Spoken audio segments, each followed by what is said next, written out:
जिल्हा परिषद तालुका पंचायतीन अगोदर राज्यात उडू शकतो महापालिका निवडणुकीचा बार। 50% जास्त आरक्षण महापालिकांत कमी असल्याने आयोग हा निर्णय घेण्याची शक्यता। राज्य निवडणूक आयोगाच्या स्थानिक स्वराज्य संस्था निवडणुकींच्या वेळापत्रकानुसार राज्यातील महापालिकांच्या निवडणुका या शेवटच्या टप्प्यात येत्या जानेवारी अखेर होणार होत्या, पण त्यापूर्वीच अनेक ठिकाणी 50% आरक्षण मर्यादा ओलांडली गेल्याने या निवडणुकीचे संपूर्ण गणित आता बिघडलंय।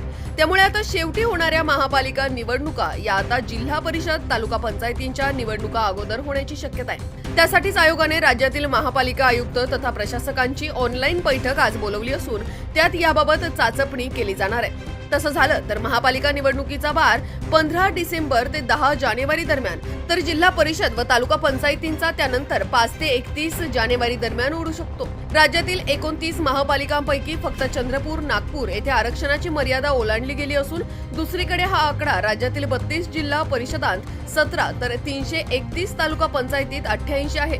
दुसरीकडे कुठल्याही परिस्थितीत आरक्षणाची मर्यादा ओलांडली जाता कामा नये असा सज्जड इशारा सर्वोच्च न्यायालयाने दिला असल्याने हे वाढीव आरक्षण आयोगाला कमी करावे लागणार आहे।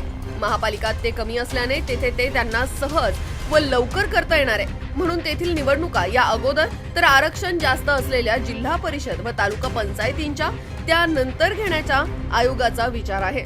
त्यासाठीच आजची बैठक त्यांनी बोलवली आहे। आरक्षणाची मर्यादा ओलांडल्यानेच परवा मंगळवारी राज्यातील सर्व नगर परिषदा व नगरपालिकांच्या निवडणुका या एकाच वेळी झाल्या नाहीत।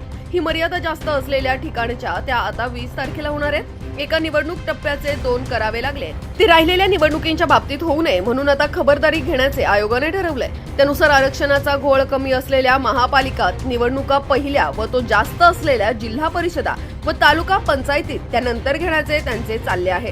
त्यावर आज काही तासातच शिक्कामोर्तब होणार आहे।